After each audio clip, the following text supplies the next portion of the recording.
Halo, perkenalkan nama saya Andri Fanihana Sinurat. Saya dari program studi penerbitan kelas 2C Politeknik Negeri Media Kreatif Jakarta. Saya di sini ingin menyampaikan materi mengenai peluang kerja editor. Untuk kita melihat peluang tersebut, kita harus mengetahui data dan faktanya terlebih dahulu. Kita tahu bahwa lingkungan yang selama ini menyediakan lapangan pekerjaan tersebut adalah penerbitan. Karena di setiap penerbit pasti membutuhkan yang namanya seorang editor untuk mengedit naskah atau produknya. Menurut data yang saya terima, bahwa di Indonesia ada 1.500 penerbit yang masuk atau terdaftar dalam keanggotaan IKP, dan itu belum termasuk penerbit-penerbit yang di luar anggota IKP. Di situ bisa kita lihat bahwa peluang kerja editor cukup besar dengan terbilang banyaknya penerbit-penerbit yang berdiri di Indonesia.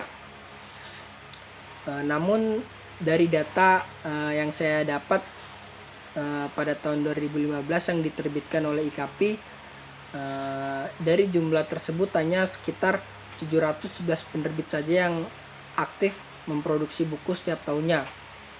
Dan mayoritas wilayah penerbit tersebut berada di Pulau Jawa, yakni 293 penerbit berada di Jakarta, 210 penerbit berada di Jawa Tengah, Yogyakarta, dan Jawa Timur, 143 penerbit berada di Jawa Barat, dan sementara 63 penerbit lainnya berada di luar Pulau Jawa.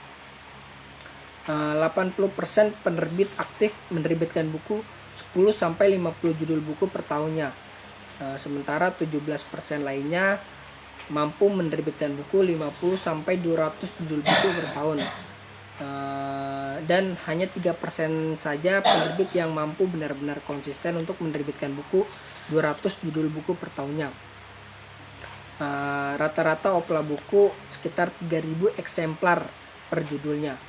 Pemasaran, kalau kita tarik ke pemasaran buku dalam angka, toko buku Gramedia sebagai satu-satunya toko buku besar yang menguasai 61% pasar penjualan buku dan menerima judul buku sekitar 24.000 judul buku di tahun 2014. Itu data dari KAPI pada tahun 2015. Sementara pangsa pasar untuk buku di Indonesia sekitar 14,1 triliun.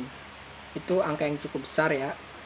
Dan untuk menyempurnakan peluang-peluang tersebut, seorang editor harus mampu menguasai yang namanya proses kerja otak sang editor, yaitu terdiri atas dua bagian, yaitu proses otak kanan dan proses otak kiri.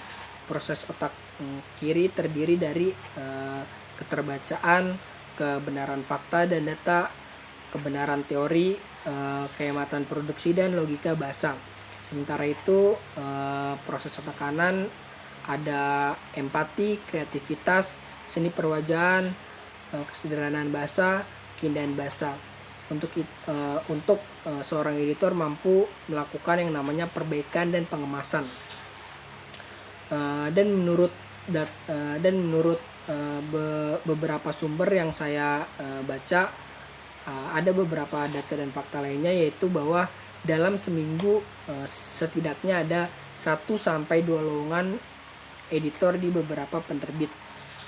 Dan di penerbit buku besar jumlah editor mencapai 50 editor yang terdiri atas editor bidang bahasa, editor bidang ilmu sosial, editor bidang MIPA. Tingkat turnover atau pergantian editor di Indonesia termasuk tinggi karena langkanya orang yang berprofesi sebagai editor. Maka karena itu rekrutmen langsung khususnya bagi mereka yang ahli dan terampil di bidang editing. Karena itu posisi tawar editor menjadi tinggi, terutama bagi mereka yang profesional. Sepertinya itu saja yang bisa saya sampaikan. Kurang lebihnya mohon maaf. Bila ada kekeliruan data yang saya sampaikan, saya mohon maaf karena saya masih belajar. Terima kasih.